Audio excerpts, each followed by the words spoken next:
ہر مسلمان، ہم اور آپ اس بات کا عقیدہ رکھتے ہیں کہ ہے ذرا تھوڑا معاشرتی مسئلہ ہے، فیملی پلاننگ کے تعلق سے ہے۔ حضرت زکریا صاحب نے باقاعدہ فیملی پلاننگ کے جواز کا ثبوت دیا، اشاروں میں بہت ساری باتیں کہہ گئے۔ سن 77 میں اندرا گاندھی اسی وجہ سے اتاری گئی تھی سیٹ سے، خواہ بیچاری کچے مولویوں سے فتوے لے رہی تھی، ارے امیر تبلیغ جماعت سے فتوا لے لیتی، بات ہی ختم ہو جاتی۔ پر اس وقت گیا تھا ٹولا، لیکن کھل کر کے نہیں بولے ہم سیاسی چکروں میں نہیں پڑتے۔ معاملہ کیا تھا؟ کتاب میں تو پہلے سے لکھا ہے، عقل مند والوں کتاب میں دیکھ لو، مسئلے سمجھ لو، خلاص۔ اب پورے تبلیغی جماعت والوں کو نسبندی کے چوکھٹ پہ حلال کر دینا چاہیے تھا۔ لیکن آئیے دیکھتے ہیں، ہر مسلمان کا یہ عقیدہ ہے کہ نسبندی کرانا، فیملی پلاننگ کرانا یہ اسلام کے خلاف امر ہے، شریعت مطہرہ کے خلاف چیز ہے، شریعت اس بات کی اجازت نہیں دیتی ہے۔ مگر ذرا تبلیغی جماعت کے اس شہسوار اور شیخ الحدیث کو دیکھیے کہ کس طرح سے فیملی پلاننگ یعنی نسبندی کے جواز کی دلیل دے رہے ہیں۔ یہی فضائل نماز ہے، صفحہ نمبر 12۔ فضائل نماز صفحہ نمبر 12 فرماتے ہیں کہ حضور کا ارشاد ہے۔ ابھی میں بتاؤں گا یہ کہاں سے لاتے ہیں، یہ بیچارے نہ جانے کہاں سے حضور صلی اللہ علیہ وسلم کا ارشاد لاتے ہیں، ادھر ادھر کی باتوں کو نقل کر کے حضور کی طرف منسوب کر دیتے ہیں۔ کہتے ہیں حضور کا ارشاد ہے اور بڑا قابل رشک ہے، حضور کا ارشاد ہے کہ بڑا قابل رشک ہے وہ مسلمان، حضور کا ارشاد ہے کہ بڑا قابل رشک ہے وہ مسلمان جو ہلکا پھلکا ہو۔ بریکٹ میں حضرت شیخ الحدیث اپنی سمجھدانی، حدیث کی سمجھ، مجھے یاد آتی ہے اس بیہودے کی باتیں جو سید واحیات غازی پور کا ہے، جو واڑیات کی بستی کا، واڑیات اس کے بستی کا نام ہے، اس کو میں واحیات کہتا ہوں۔ وہ کہتا ہے اگر حدیث سمجھنا ہے تو علماء دیوبند کے درسوں میں جا کر کے حدیث سمجھو، وہاں تمہیں حدیث۔ تو جب میں پڑھتا ہوں ان کتابوں کو تو مجھے حیرت ہوتی ہے کہ اللہ بچائے ایسی حدیث دانی سے۔ بریکٹ میں حضرت زکریا صاحب لکھتے ہیں یعنی اہل و عیال کا زیادہ بوجھ نہ ہو، ہلکا پھلکا یعنی اہل و عیال کا زیادہ بوجھ نہ ہو، نماز سے وافر حصہ اس کو ملا ہو۔ یہ آدمی بڑا قابل رشک ہے جو مسلمان ہلکا پھلکا ہو، یعنی اہل و عیال کا زیادہ بوجھ نہ ہو، نماز سے وافر حصہ اس کو ملا ہو، روزی صرف گزارے کے قابل ہو، جس پر صبر کر کے عمر گزار دے، اللہ کی عبادت اچھی طرح کرتا ہو، گمنامی میں پڑا ہو، جلدی سے مر جائے، جلدی سے صبر کر کے عمر گزار دے، اللہ کی عبادت اچھی طرح کرتا ہو، گمنامی میں پڑا ہو، جلدی سے مر جائے، جلدی سے مر جائے۔ اس جملے پہ میں بھی بتاؤں گا، جلدی سے مر جائے، ذرا توجہ رکھیے گا۔ نہ میراث زیادہ ہو نہ رونے والے زیادہ ہوں، نہ میراث زیادہ ہو نہ رونے والے زیادہ ہوں۔ میں نے سوچا اللہ اکبر، اللہ کے رسول صلی اللہ علیہ وسلم کی خدمت میں ابو داؤد کے حوالے سے باب التزویج فی الابکار، ابو داؤد کے حوالے سے میں بتاؤں، ایک نوجوان آیا، اس نے کہا اللہ کے رسول صلی اللہ علیہ وسلم فلاں عورت ہے، بڑی حسین اور خوبصورت ہے، میں اسے شادی کرنا چاہتا ہوں، صرف ایک عیب ہے اور وہ یہ ہے کہ اس کو بچے نہیں ہوتے۔ ہاں، اللہ کے رسول صلی اللہ علیہ وسلم نے فرمایا اس سے شادی نہ کرو۔ پھر آیا، پھر پوچھا، اللہ کے نبی نے فرمایا مت شادی کرو۔ تیسری دفعہ آیا، آپ نے فرمایا شادی مت کرو۔ ثم اتاه الثالثة فقال تزوجوا الودود الولود فاني مكاثر بكم الامم۔ تیسری دفعہ اللہ کے رسول صلی اللہ علیہ وسلم نے فرمایا کہ بندے ایسی عورت سے شادی کرو جو زیادہ سے زیادہ پیار کرنے والی ہو، پیار دینے والی ہو، اور زیادہ سے زیادہ بچے پیدا کرنے والی ہو، زیادہ سے زیادہ بچے پیدا کرنے والی ہو، اس لیے کہ میں قیامت کے دن اپنی امت، تمام امتوں کے اوپر میں فخر کروں گا اور اللہ تعالیٰ سے بیان کروں گا اے پاک پروردگار یہ میری امت ہے، میں اپنی کثرت دیکھ کر کے میں اپنے رب کے سامنے ذکر کروں گا۔ میں حیرت میں پڑ گیا، یہ حدیث ابو داؤد کی اور صحیح حدیث، اس میں کوئی شک نہیں ہے۔ اس حدیث کے ہوتے ہوئے زکریا صاحب کہہ رہے ہیں زیادہ رونے پیٹنے والے نہ ہوں، ہلکا پھلکا یعنی اہل و عیال کم ہو، بال بچے کم ہو۔ نبی تو فرمائیں اللہ کے رسول صلی اللہ علیہ وسلم کی باتوں میں ٹکراؤ۔ کوئی بد دماغ یہ کہہ سکتا ہے کہ جناب علی وہ بھی تو حدیث ذکر کر رہے ہیں، لیکن ایک بات بتاؤں، اس حدیث کی انہوں نے کوئی سند نہیں بیان کی ہے۔ یہ حدیث کہاں ہے؟ زکریا صاحب کے اپنے دماغ کی اپج ہے یا کوئی ضعیف یا موضوع روایت ہے؟ کہاں ہے یہ حدیث؟ اور میں بتاؤں زکریا صاحب کیا بتائیں گے؟ ہم جیسے ادنا طالب علم جو حدیث کے ہیں، جو ہم ہر حدیث کی تحقیق کرتے ہیں، ہم نے اس حدیث کو ڈھونڈا، ہم نے سوچا دل میں کہ ذرا تحقیق کر لوں۔ لکھنے والے نے ہو سکتا ہے الزام لگایا ہو زکریا صاحب کے اوپر کہ یہ حدیث نہیں ہے، لیکن میں نے ڈھونڈا اور دیکھا تو مجھے یہ حدیث ان کتابوں میں ملی جن کتابوں کو محدثین نے ضعیف اور موضوع روایتوں سے بھرا ہوا ہے۔ یہ موضوع اور ضعیف روایتیں ہیں، اس طرح کی حدیثیں صحیح روایت چھوڑ کر کے زکریا صاحب موضوع اور ضعیف حدیث روایتیں بیان کر رہے ہیں، ہلکے پھلکے اہل و عیال والے ہوں، بال بچے کم ہوں۔ اب اس سے کیا بتلانا چاہتے ہیں؟ اس سے یہی بتلانا چاہتے ہیں کہ زیادہ بچے ہونا یہ عیب ہے، اللہ خوش بختی کی نشانی نہیں ہے، یا اللہ کے محبوب بندے وہ زیادہ نہیں ہوتے جن کے پاس زیادہ بچے ہوتے ہیں۔ تبلیغی جماعت کے بھائیو بند کر دو، زکریا صاحب کی اس تعلیم کے اوپر جا کے گورنمنٹوں سے کہہ دو فیملی پلاننگ کرنے آئے ہیں، کروڑوں کی تعداد میں، لاکھوں کی تعداد میں دعوے کرتے ہو، گورنمنٹ تو خوش ہو جائے گی اور اچھا بھی ہے، تعداد بھی کم رہے گی، اور اگر کبھی کچھ حادثے اس سے ہو گیا، اللہ نہ کرے کچھ ہو گیا، ادھر ادھر ختم ہو گئے تو سمجھو آبادی ہی کم ہوگی ہمارے ہندوستان پاکستان کی، جسے لوگ کمرے ٹیڑھی کیے ہوئے گورنمنٹ کی آبادی بڑھ رہی ہے اور ہمارے حکومتوں کو تو ان باتوں کو ان کتابوں سے نکال کر کے باقاعدے تبلیغ جماعت والوں کو ترغیب دینی چاہیے، چلو نسبندی کراؤ، کیونکہ بڑے خوش ہیں، کیونکہ قابل رشک ہے وہ مسلمان جو فیملی پلاننگ کرا لے، نعوذ باللہ اہل و عیال میں ہلکا ہو۔ روایت میں ہے جلدی سے مر جائے، نہ میراث زیادہ ہو نہ رونے والے زیادہ ہوں، نہ میراث زیادہ ہو نہ رونے والے زیادہ ہوں۔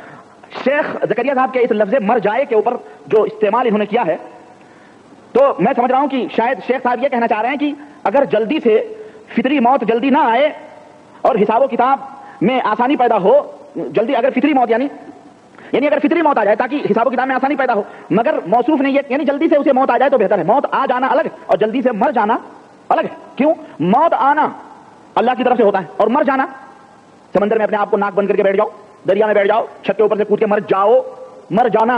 تو گویا زکریا صاحب کہہ رہے ہیں کہ اے تبلیغ جماعت کے لوگوں جلدی سے مر جاؤ، مطلب یہ اگر فطری موت نہ آئے تو خودکشی کر لو.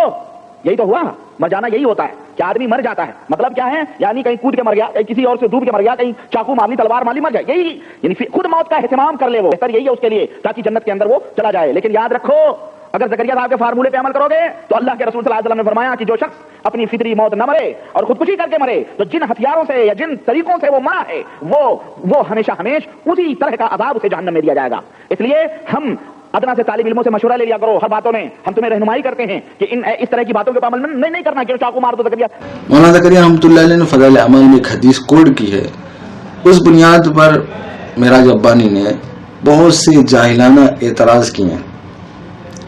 ایک اعتراض یہ کیا ہے کہ مولانا زکریا رحمۃ اللہ علیہ اس حدیث سے بتانا چاہتے ہیں کہ بھائی نس بندی کرنا چاہیے. دوسرا اعتراض اس شخص نے یہ کیا، اور یہ سب کے سب جو ہے جاہلانہ اور جہالت کی بنیاد پر، تعصب نفرت کی بنیاد پر یہ اعتراضات ہیں. دوسرا اعتراض یہ کہ مولانا زکریا رحمۃ اللہ علیہ اس حدیث سے یعنی بتانا چاہتے ہیں خودکشی کرنا چاہیے. اور تعجب کی بات ہے اور ہنسی بھی آتی، کہتے میں نے ڈھونڈا اس حدیث کو اور میں نے پایا، جبکہ یہ سراسر جھوٹا شخص ہے. اس نے کچھ نہیں ڈھونڈا، اس کو جس نے جیسا سکھا دیا، کیونکہ اس کو سعودی میں بیٹھ کر پیسہ ملتا ہے، اور فضائل اعمال پر جو اپنے دماغ، جو اپنی کھوپڑی میں جتنا بھی اعتراضات آئیں، جو شیطان کی طرف سے القا ہو، سب منہ سے اگل دو. چاہے وہ حدیث پر اعتراض ہو، چاہے سلف پر اعتراض ہو، لیکن کرو مولانا زکریا رحمۃ اللہ علیہ پر، فضائل اعمال پر، اور انشاءاللہ آپ پر کھل کے سامنے آ جائے گی. کہہ رہے میں نے ڈھونڈا، یہ اس نے کچھ نہیں ڈھونڈا. مولانا زکریا رحمۃ اللہ علیہ نے تو فضائل قرآن میں اس بات کی وضاحت کر دی. اگر میں نے کسی حدیث کا حوالہ نہیں دیا، میں پہلے اس حوالے کو پڑھ کر سنا دوں مولانا زکریا رحمۃ اللہ علیہ کہہ کیا رہے ہیں. مولانا زکریا رحمۃ اللہ علیہ فضائل قرآن پر ایک تنبیہ کے طور پر کہتے ہیں، یہاں اس جگہ ایک ضروری امر پر تنبیہ کرنا ضروری ہے، وہ یہ کہ میں نے احادیث کا حوالہ دینے میں مشکات، اب دیکھیں مشکات فصل، سب سے پہلے چاہیے تو میراج ربانی کو مشکات جا کر دیکھتا، اور مشکات پر باقاعدہ مشکات میں حدیث موجود ہے. اور ان لوگوں کی یعنی غیر مقلدین کی جو تحقیق حدیث کے سلسلے میں ٹکی رہتی ہے، ان کے بہت بڑے شیخ میراج ربانی صاحب بھی تو فضیلت الشیخ بنے ہوئے ہیں، ان سے بھی بہت زیادہ بڑے شیخ غیر مقلدین کے نزدیک علامہ ناصر الدین البانی صاحب مشکات کی تحقیق میں یہ مولانا زکریا رحمۃ اللہ نے جو حدیث کوٹ کی، جس پر یہ سارے جو ہے بھونڈے اعتراض کیے ہیں، مولانا یعنی علامہ ناصر الدین البانی صاحب اس حدیث کو حسن قرار دے رہے ہیں. کم سے کم مشکات تو جا کے دیکھ لیتے. کہ میں نے بہت ڈھونڈا تھا ایسی کتابوں میں پایا، یعنی ایسی کتابوں میں جس میں جو کتابیں موضوع من گھڑت اور ضعیف حدیثوں سے محدثین نے بھر رکھے ہیں. اور یہ اعتراض سراسر منکر حدیث کا انشاءاللہ آپ پر کھل کے سامنے آ جائے گی کہ مولانا زکریا رحمۃ اللہ علیہ نے جو حدیث کوڈ کی کن چھوٹی کے محدثین نے اپنی کتابوں میں بیان کیا. تنقیح الروات آگے کہتے ہیں، یعنی حوالہ دینے میں مشکات، تنقیح الروات، مرقات اور احیاء العلوم کی شرح اور منذری کی ترغیب پر اعتماد کیا ہے اور کثرت سے ان کو لیا ہے، اس لیے ان کے حوالہ کی ضرورت نہیں سمجھی. البتہ ان کے علاوہ کہیں اور سے کچھ لیا ہے تو اس کا حوالہ نقل کر دیا ہے. فضائل قرآن مجید حوالہ اس کا کتب فضائل پر اشکالات اور ان کے جوابات مولانا زکریا رحمۃ اللہ علیہ صفحہ نمبر 38 پر آپ دیکھ سکتے ہیں. اس نے سراسر اعتراض جو ہے حدیث پر کیا اور منکر حدیث والا پورا طرز اپنایا. منکر حدیث بھی سیم یہی طرز اپناتے ہیں. اور تعجب کی بات یہ ہوتی ہے کہ مولانا زکریا رحمۃ اللہ علیہ فضائل اعمال لکھ رہے ہیں، حدیث لکھ رہے ہیں، اس کی شرح لکھ رہے ہیں، لیکن مولانا زکریا رحمۃ اللہ نہ کہیں خودکشی کی بات کہتے ہیں کہ بھائی خودکشی کرنا چاہیے، نہ مولانا زکریا رحمۃ اللہ علیہ شرح میں یہ کہتے ہیں کہ بھائی نس بندی کرانا چاہیے. تعجب کی بات یہ ہے کہ مولانا زکریا رحمۃ اللہ علیہ خود شرح کرتے ہیں، اس پر شرح کی ضرورت ہی نہیں. لیکن یہ سب مجتہد اعظم بن کر اپنی طرف سے ساری بھونڈے اعتراض کر کے اس میں گھسڑا دیتے ہیں اپنی طرف سے، اور مجتہد اعظم بنے ہوتے ہیں اور اس بات کی دعوت دیتے ہیں ہمیں کہ بھئی ہمیں مجتہد اعظم مانو، ہم نے جو مولانا زکریا رحمۃ اللہ علیہ کی عبارتوں سے اجتہاد کیا ہے اس کو مانو۔ تعجب کی بات ہے کہ مولانا زکریا رحمۃ اللہ علیہ اس بات کو مانتے تو لکھ بھی دیتے۔ اچھا، اس سے بھی زیادہ بڑھ کر تعجب کی بات ہے کہ معراج ربانی صاحب کی کھوپڑی میں ہی صرف یہ القاء کیوں ہوتا ہے؟ یہ باتیں معراج ربانی صاحب کی کھوپڑی میں القاء کیوں ہوتی ہے؟ بھائی فضائل اعمال پڑھانے والے یا فضائل اعمال کو لکھنے والے یا فضائل اعمال سے تعلق رکھنے والے، ان کو یہ باتیں کیوں سمجھ میں نہیں آتی؟ یہ معراج ربانی کو کیوں سمجھ میں آتی؟ بھائی فضائل اعمال پڑھنے والے تو مولانا زکریا رحمۃ اللہ علیہ مانتے ہیں، ان کو سمجھ میں آنا چاہیے۔ دیکھو نسبندی کی دعوت دینا ہے تو نسبندی کراتے، کیونکہ تم لوگ تو کہتے ہو کہ بھائی ہم لوگ جو ہے اپنے علماء کے مقلد ہیں، تو تبلیغی جماعت والے یا جو جماعت سے تعلق رکھنے والے ہیں مولانا زکریا رحمۃ اللہ علیہ کتاب پڑھ کر نسبندی کراتے، خودکشی کرتے، لیکن نہ کسی کو سمجھ میں آتی یہ بات سے معراج ربانی صاحب کی کھوپڑی میں القاء۔ اچھا القاء کیوں؟ اسی بات پر ان کو پیسہ ملتا ہے، جتنی زیادہ بولو گے، بڑبڑ کرو گے، جتنا زیادہ اعتراض اپنی کھوپڑی سے پیدا کر کے نکالو گے، ان پر اعتراض کرو گے تمہیں اس پر پیسہ ملے گا، اور یہ سب اعتراض نہ کریں تو ان کو پیسہ ہی نہیں ملے گا، کیونکہ اسی کے لیے ان کو رکھا گیا۔ اور انشاءاللہ یہ بات میں ایسا نہیں کہ بھئی کسی بنیاد پر کہہ رہا ہوں کہ بھئی معراج ربانی صاحب اعتراض کر رہے ہیں، آپ کے سامنے انشاءاللہ پوری وضاحت کے بعد کھل کے سامنے آ جائے گی کہ یہ اعتراض کس بنیاد پر۔ اچھا، تعجب کی بات ہے کہ مولانا زکریا رحمۃ اللہ علیہ نے فضائل اعمال مختلف زمانوں میں لکھے، مختلف رسالے لکھے، اس کو ایک ساتھ کلیکٹ کر دیا گیا۔ ایسی فضائل نماز پر مولانا زکریا رحمۃ اللہ نے کتاب لکھی۔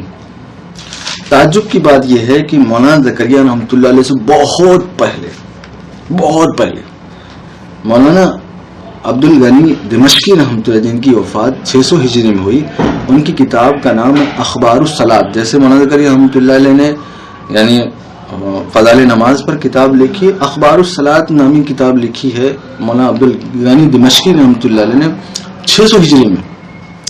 انہوں نے سیم یہی حدیث نمبر 10 پر، جلد نمبر 1 صفحہ نمبر 18 پر اس حدیث کو کوٹ کیا ہے۔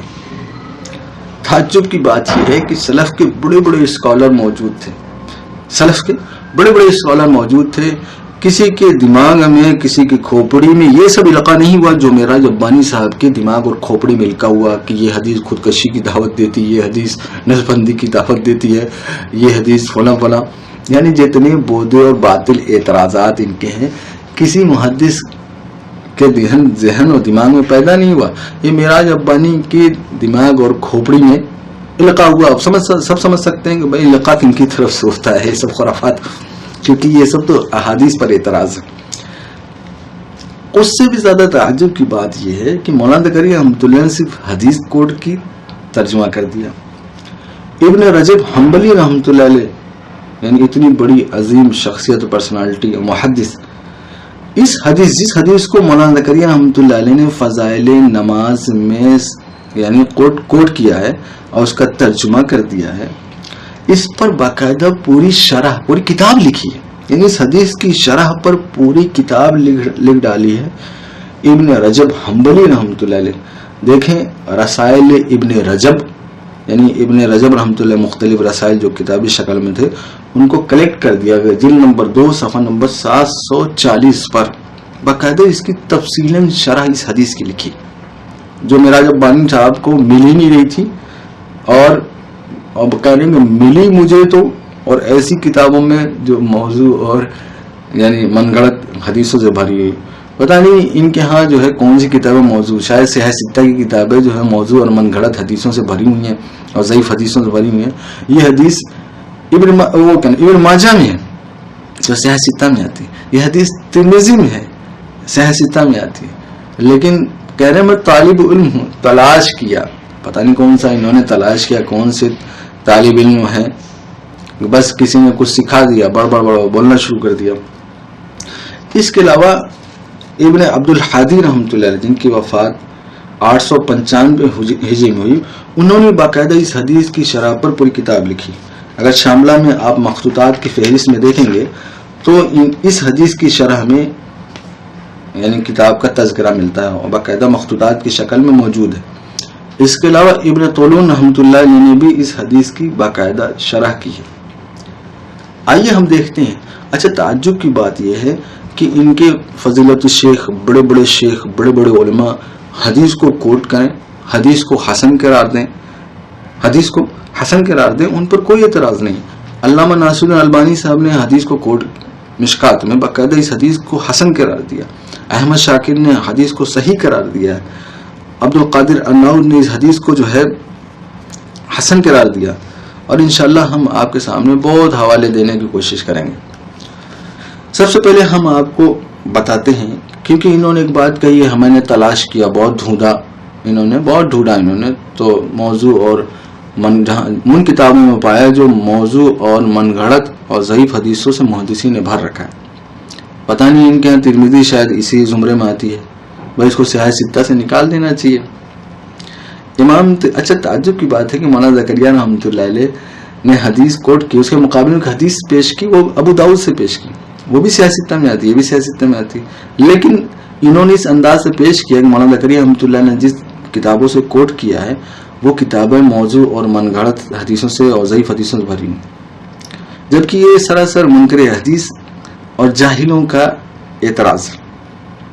امام ترمذی رحمۃ اللہ, جو امام بخاری رحمۃ اللہ علیہ کے بہت خاص شاگرد ہیں, اس حدیث کو یعنی مولانا زکریا رحمۃ اللہ جو فضائل نماز میں جس پر معراج ربانی صاحب نے اعتراض کیا, اس حدیث کو کوٹ کیا ہے. حدیث نمبر 2347, جلد نمبر 4, صفحہ نمبر 575 پر اس حدیث کو حسن قرار دیا ہے.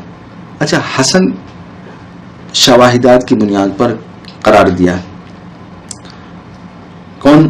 امام ترمذی رحمۃ اللہ علیہ جیسا محدث اور عظیم محدث اس حدیث کو شواہد کی بنیاد پر حسن قرار دیں. اب امام مولانا زکریا رحمۃ اللہ علیہ تو محدث ہیں, ان کو معلوم ہے کہ اتنی بڑی پرسنالٹی جو ہے حدیث کو حسن قرار دے رہی, لیکن تمہاری جو ہے منکر حدیث والی ذہنیت اور شیطان کی طرف سے القاء ہونے والے اعتراضات, تم نے باقاعدہ صرف فضائل اعمال اور اس کی بغض اور نفرت اور مولانا زکریا رحمۃ اللہ علیہ میں اعتراض پیش کیا ہے.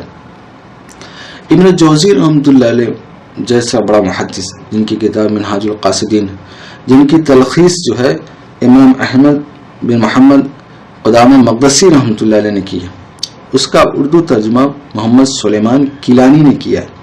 صفحہ نمبر 319 پر اس حدیث کو حسن قرار دیا ہے, اس حدیث کو حسن قرار دیا. اچھا کسی محدثین کوئی بھی محدث یہ سب جتنے بوگس اور فالتو اور بلا دلیل اعتراضات کیے کسی نے نہیں کیے, نہ ہی منکر حدیث کی طرح کسی کو کتاب اللہ سے ٹکراتی ہوئی بات ملی, نہ ایسے فتوے داغے کسی نے جیسا کہ مولانا زکریا رحمۃ اللہ علیہ پر انہوں نے داغا ہے.